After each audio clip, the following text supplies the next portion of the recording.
Hi guys, Sara Williams with Midnight Greenery here today. So today we're going to cover part 6, and part 6 is the last few pages, the last 5 or 6 pages of Article 7 operating requirements for the marijuana industry.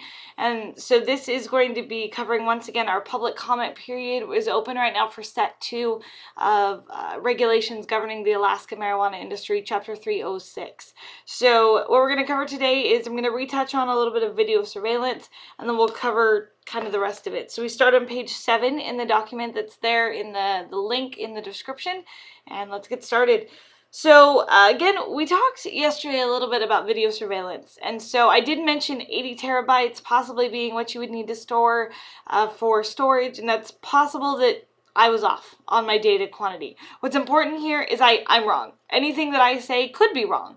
Anything that I say, really talk to your lawyer, talk to your security team, talk to the people that you really need to be talking to make sure that things are on the up and up. I just bring some of these things up, things that I've heard, things that I'm researching, things that I see, and so it's a constantly changing world we live in right now. So always plug into your team, make sure your team is solid, start building your team if you don't have one yet. We have time. I know the board and everyone says, well, we've got all this time to develop regulations, and that's true. You have time right now to develop your business plan and time to make those connections and time to really build what you want to build. But if you wait until all the regulations are done, you will definitely be amidst that green rush where you will be behind the 8 ball, because businesses who are developing their business plan now, are making connections, are looking at this as a business and what they want to get into, they're building that right now, and that's what ultimately, if you want to get into this industry, that you're doing right now as well.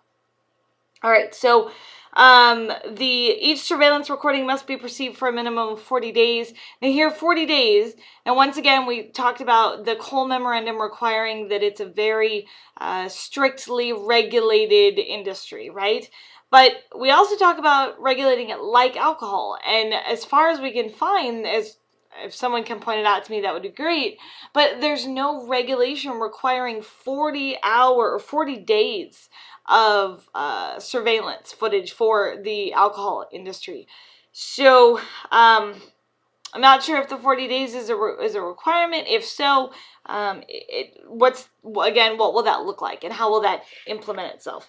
So we're going to start at 3 AAC 306730. Health and safety standards is where we're going to start out. So a marijuana establishment is subject to inspection by the local fire department, building inspector, or code enforcement officer to confirm that no health or safety concerns are present. So this makes sense. This isn't you get to do whatever the heck you want. You still need to operate within the guidelines of a legitimate business running a health and safety concern for public safety. So, okay. Moving on to Section B, a marijuana establishment shall take all reasonable measures and precautions to ensure that 1. Any person who has an illness or open sore, infected wound, or other potential source of infection may not come in contact with marijuana or marijuana product while the illness or source of infection persists. So what we're looking at here is we have a consumable product. We have a product that, if contaminated, could harm someone. So it's important that we make sure that it's safe. It's safe for the consumer. So a lot of these guidelines that we're going to talk about here, they are what you might see in a restaurant or when you're handling food or something of that nature. So, 2, the licensed premise must have adequate and readily accessible toilet facilities in a good repair and sanitary condition, must have convenient hand washing facilities, and all employees shall sanitize their hands. Each person working in direct contact with marijuana shall conform to good hygienic practices while on duty. A, maintaining adequate personal cleanliness. Of course, this is important. There's showers and deodorant and things like that, really important. B, washing hands thoroughly, of course. 4, litter, waste, and rubbish are properly removed. The waste disposal equipment must be maintained and adequate. The goal here is they don't want to contaminate the area. They want to prevent causing odors. Floors and walls have to provide for adequate cleaning, right? So all of this covers is just all of those basics of outlining it here. Instead of saying, hey, we think common sense, we think that you understand what a clean sanitary environment looks like or would operate like, we're going to lay it out for you just in case, just so that helps you with your operations plan. All right, so then we turn on to page 9. It talks about screening or other protection against pests, building fixtures, maintaining in sanitary condition, any toxic cleaning compound, sanitizing agent, pesticide chemical, all of that stuff must be maintained according to state, federal, and local law. I would recommend things like MSDS sheets or whatever they are called these days, really holding to that quality. Holding yourself to that quality so that you are operating at that level of professionalism. So any of these regulations could be cause for the board or, once again, the DEA to come in and say you are not operating within the strict standard of regulations. And so any one of these things. So again, operate it like a tight ship and you're gonna be fine for that. All right, so number 10, adequate sanitation principles are used in receiving, inspecting, and storing. Marijuana is held in a manner that prevents the growth of bacteria, microbes. I highly, suggest gloves. Use just handling it with gloves. Goes on to see here, marijuana establishment shall ensure that any marijuana or marijuana product that has been stored beyond its usable life or was stored improperly is not salvaged and returned to the marketplace. In this section, stored improperly means being exposed to extremes in temperature, humidity, smoke, fumes, pressure, or radiation due to a natural disaster, fire, accident, or equipment failure. Okay, so if something goes wrong, you must waste it, you must dispose of it, you can't repurpose it, ultimately salvage it, right? If a marijuana establishment does not have reliable information about the age or storage conditions of marijuana in its possession, the marijuana establishment may salvage it if a licensed marijuana facility, a licensed testing facility determines from quality assurance tests that the marijuana or marijuana product meets all applicable standards of moisture, potency, and contaminants. Okay, so if we're unsure where it came from, right? So this is an opportunity that I'm under this line, and I'm not sure. This will determine what the next section says. I'm sure that the next section will govern how we're actually going to start this industry.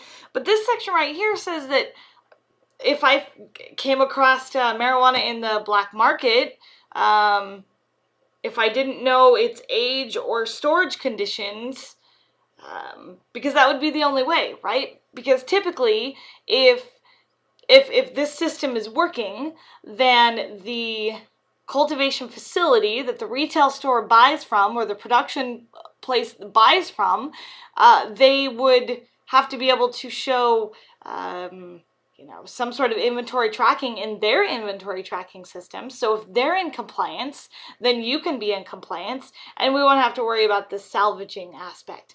But what about black market? What about homegrown or boutique grow, or maybe something that's not doesn't require an inventory tracking system, or I don't know, if they create something like that, then testing might be able to come in and allow for a salvaged or repurposed product, maybe. 2, inspection of the premises where a disaster occurred shows that the marijuana product stored there was not adversely affected by the disaster incident. 3, the marijuana establishment maintains a record of the salvaged marijuana or marijuana product in its marijuana inventory tracking system, including the name, lot number, and final disposition. So once again, if the system is working right, this salvaged product, you're going to know where it came from in the first place because you're going to have an inventory tracking system. However, if there's black market or home grows or however that might filter in, might be a situation in that case for that. Okay, so we move on to waste disposal. Waste disposal here, 306735, says the marijuana establishment shall store, manage, and dispose of any solid or liquid waste, including wastewater generated during marijuana cultivation, production, processing, testing, or retail sales, in compliance with federal, state, and local laws. Marijuana waste must be rendered unusable for any purpose for which it was grown or produced before it leaves a marijuana establishment. Marijuana waste includes, I have some issues with the way this first line is worded. 1, marijuana plant waste, including roots, stalks, leaves, and stems that have not been processed with solvent. Now, there's plenty of other ways to process, not just solvent in the sense of creating oil or hash oil or shatter or whatnot, but what about processing it with coconut oil or butter? or a tincture, alcohol, all of that kind of stuff, that's not included. So I really would just recommend taking out with solvent and just leave marijuana plant waste, including roots, stalks, leaves, and stems that have not been processed for that.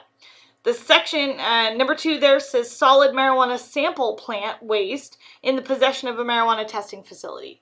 So you bring your buds to them for testing, or your hash oil or whatnot. They test it. They get rid of it, right? Dispose of it. And then number 3, other waste is determined by the board. At the moment, that's really broad. Is that a lack of education, or a lack of taking the time to fill in what other waste could be, or just want to leave it that way, to leave it wide open so the board can make decisions later down the road? All right.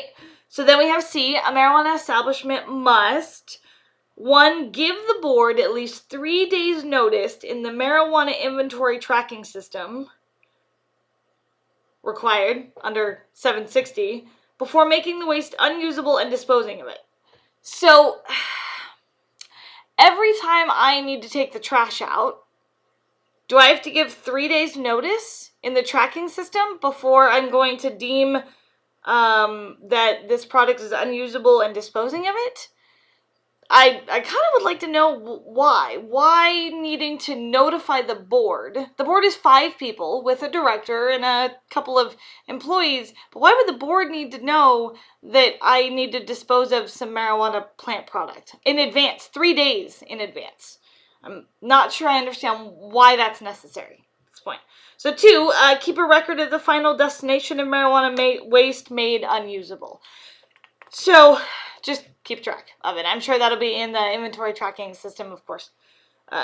D, marijuana plant waste must be unusable, or must be made unusable, by grinding the marijuana plant waste and mixing it with at least an equal amount of other compostable or non-compostable materials.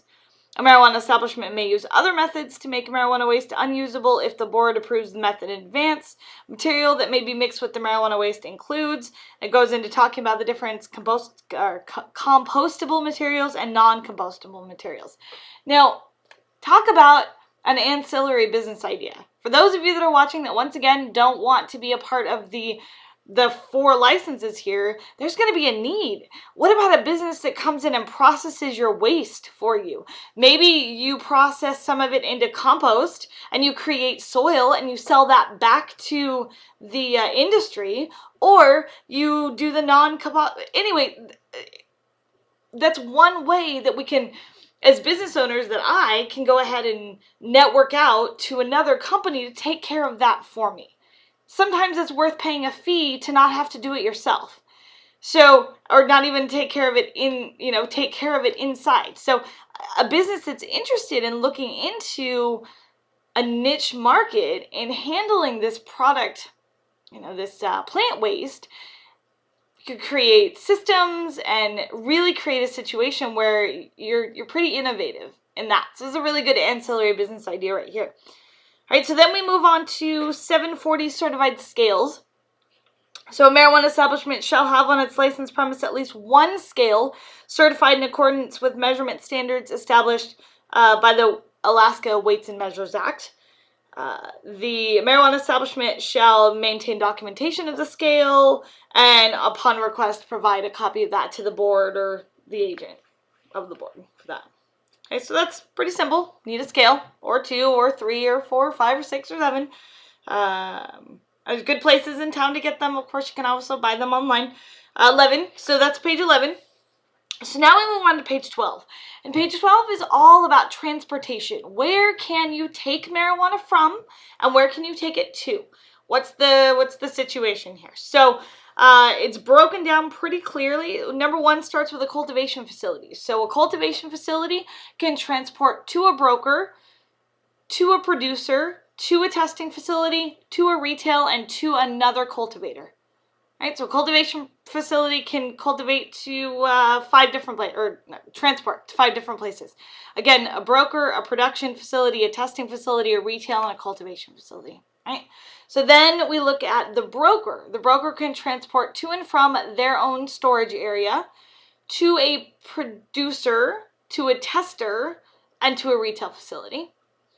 A testing facility can only transport to and from the facility that it gained the sample from and other testing facilities. Okay? And then retail can only transport between retail establishments. So this clause creates no transportation option for a retail individual or a retail location to transport to a consumer. No delivery services, right? So give or take that.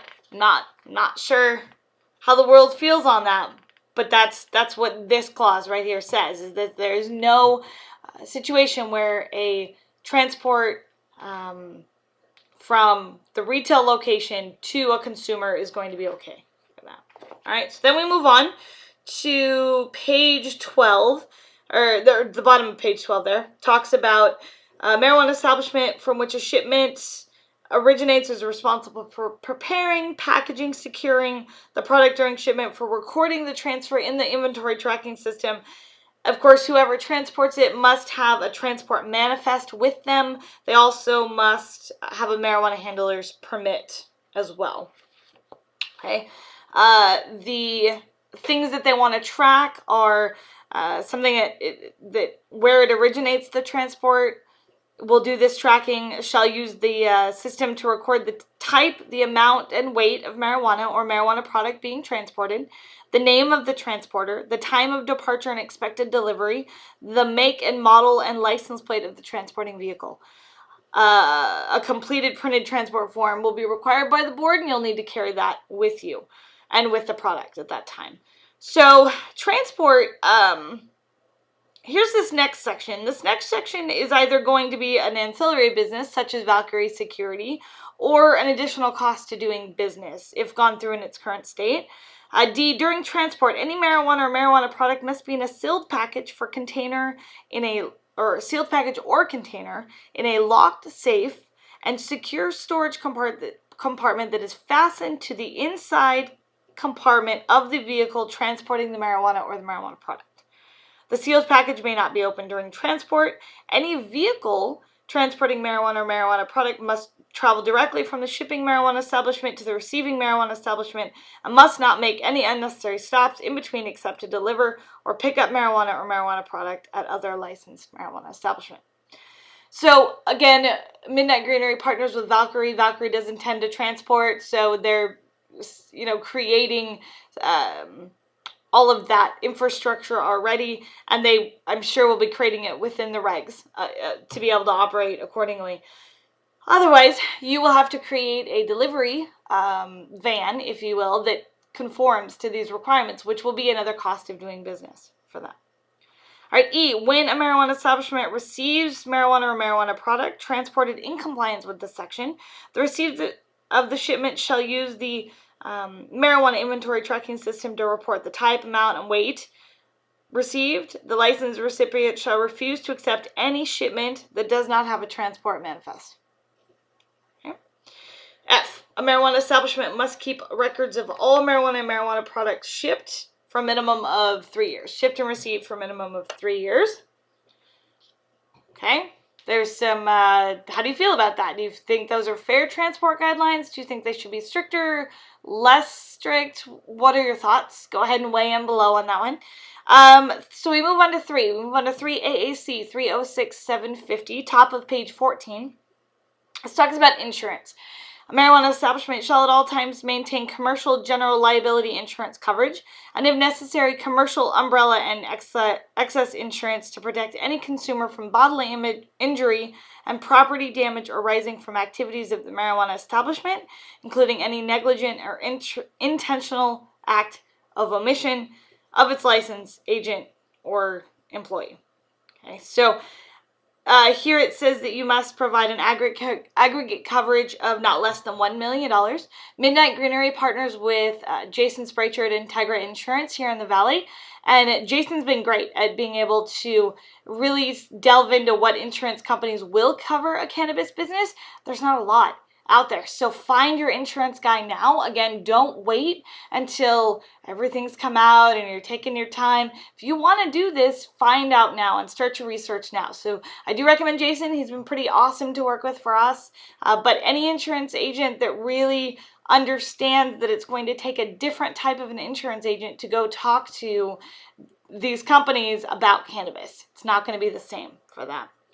All right, B, of course, an insurance required in this section must be obtained from an insurance company authorized to do business in the state. Then C, a marijuana establishment shall furnish a certificate of insurance satisfactory to the board with a new marijuana license application, a license renewal application, and at any time upon a request to the board may deny, suspend, or revoke any establishment that fails to provide proof of insurance coverage. So be prepared that when your license, when you submit your licensing packet, that you need to have insurance in there. You need to be able to provide that this is the intent, this is what's going to happen, this is the proof, this is what's going on. All right, now we move on to 3AA6 306755, which is business records. A marijuana establishment shall maintain in a format that is readily understood by a reasonably prudent business person the following information. 1, all books and records necessary to fully account for the business transactions conducted under its license for the current year and 3 preceding calendar years. Records for the last 6 months must be maintained on premises, and after that, anything can be maintained on or off premise. So, cost of doing business, file cabinets for that. Right? We move on to page 15.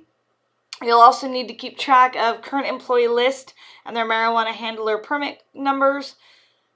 The business contact information for the vendors that handle your security and video surveillance systems. Records relating to advertising and marketing. Current diagram of the licensed premises.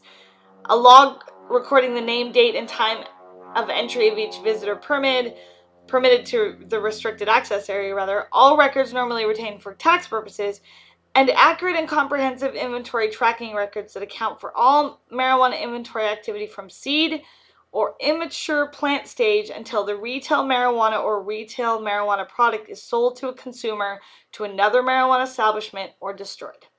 So this inventory tracking system that will be required, that's what we're going to talk about next. This inventory tracking system is one that will have to speak to the state's inventory tracking system. They want to know everything. They want to be able to have such a control, awareness, whatnot of this industry. They want to know where it's going, what's it doing, who's selling it, who sold it to who did what, right? Strictly regulated, for sure. Also must maintain transportation records as well for that. Now, a marijuana establishment shall provide any record to be kept on the premise to an employee of the board.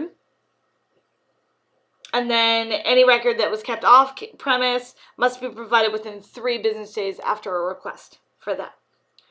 Marijuana establishment is required to exercise due diligence in preserving and maintaining all required records. Loss of records and data, including electronically maintained records, will not be considered an excuse for violation of this rule. Failure to retain records under this rule may be attributed to the board as a license violation affecting public safety. So, maintain your stuff. If you're going to do it electronically, back it up. If you're going to do it in person, I highly recommend a backup electronically. Scan it into there. Just do something to keep yourself protected in that case. It's good business sense. They're not asking for a ton there. They're just asking that you keep it all set. At the same time, it's the world we live in. So let's talk about the last section of this. The world we live in is that what we're doing is federally illegal, right? It's not okay federally yet. However, again, the Cole Memorandum has said that feds aren't going to do anything to businesses that are respecting a strict regulatory environment. Okay, so this next section is going to help with that strict regulatory environment by gathering data. At the same time, the inner lawbreaker in me says, why does the government need to know every little thing that happens in my business? But I also see the data mining. aspect of it. So here we go. 306760, marijuana inventory tracking system. A marijuana establishment shall use an inventory tracking system capable of sharing information with the system implemented by the board to ensure all marijuana cultivated and sold in the state and each marijuana product processed and sold in the state is identified and tracked from the time the marijuana is propagated from seed or cutting through transfer to another licensed marijuana establishment or use in manufacturing a product to a completed sale of marijuana or marijuana product or disposal of the batch or lot of marijuana or marijuana product. And B, all marijuana delivered to a marijuana establishment must be weighed on a scale certified in compliance. Two things, okay? So they want to know when it's grown, how it's grown, how much is grown, how much is sold to who, how much is processed, how much is created into concentrates, how much is created from concentrates, and how much is sold to a retail facility, then how much is sold from a retail facility to a consumer. Okay? These inventory tracking systems don't list names. They don't list, Joe Smith came in and bought an ounce from this store. That's not listed unless the individual business wants to create a customer database of some sort. It's not going to be something where we're collecting names of customers. It's going to be those who are players in this industry will be tracked. Everything they do will be tracked. And again, this is going to be something that is going to deter a lot of the black market from wanting to come into this legal market because they're scared about being tracked. Or not scared, maybe they just don't want to be tracked. For years they haven't had to be tracked. What's the point? But there are some people that do want to be tracked, that want this to work. So with that, we have to live in this guideline. Now, I 100% support a marijuana inventory tracking system. It's good business, it's smart business, it needs to happen. And if it has to be mandated by the regulation board to make that happen, then fine, let it be mandated. But I'm on the fence emotionally about whether or not it's just good business, because it allows, if we treat this product like any other product, like flowers or food, gardening, tomatoes, right? If we treat this product like any other legal product and take all the stigma aside from it, this is a brand new industry. And the government is trying to track how it works, how much it works, how much process it takes, what's the income potential, all of this stuff. The government's trying to track that. So this provides them an opportunity to track that. And if you're a law-abiding citizen who is in a legal cannabis business, I don't feel like it should be a problem to share that information. But it will be a lot of work. There'll be a lot of constant work to make sure that these policies and procedures are in place so that when marijuana is transferred from that cultivation facility to that production facility to that retail facility, that is weighed out and very diligently processed, as well as entered into the system. So that's not going to be a room for employees to get lazy. They're going to have to be very compliance focused in that sense. Okay, so we have finished. Yay! We have finished Article 7. So that puts us through Article 1, Article 3, and Article 7. A lot to look at, right? How many of you have watched this and been like, oh, I don't know if I'm going to be a part of that. Just know that these are proposed regulations. These are drafts. And what's going to happen is very likely everyone here and everyone watching, I'm hoping, is going to submit public comment. I will submit public comment. You can do so on the website at the alcohol beverage control, right? On their website, you can submit it directly in the public comment forum. You can email it to john.calder@alaska.gov. Those things are essential. You have to, we can talk about this all day, we can make YouTube videos, but you have to put it in writing for them to really take it into consideration when it comes time to make these changes. Now, what'll happen next is they will close public comment for this set on August 8th. August 10th is their next meeting. I believe it's in Kotzebue. So they'll be out there. They'll decide whether or not they make any substantive changes to set to, which I imagine they will. And if they make substantive changes, then they have to put it back out for another public comment period for public to comment on the changes they made. So it's not going to be something where they say, oh, we made these changes and we're done. There's still going to be some more room for public comment. So the next video I'm going to cover will probably be, I don't know, maybe tomorrow, maybe Monday, but we're going to cover on that one set 1. So set 1 has already been through its initial public comment. They put it back out to the public for comment. I'm going to go through set 1 next, because that second public comment period ends July 20th. So that one you really need to get in and put something in if you have something additional to add to that set 1 second public comment period. So, okay, that's all we have today. It's a beautiful day outside. I hope you guys enjoy it. Have a good one. Bye.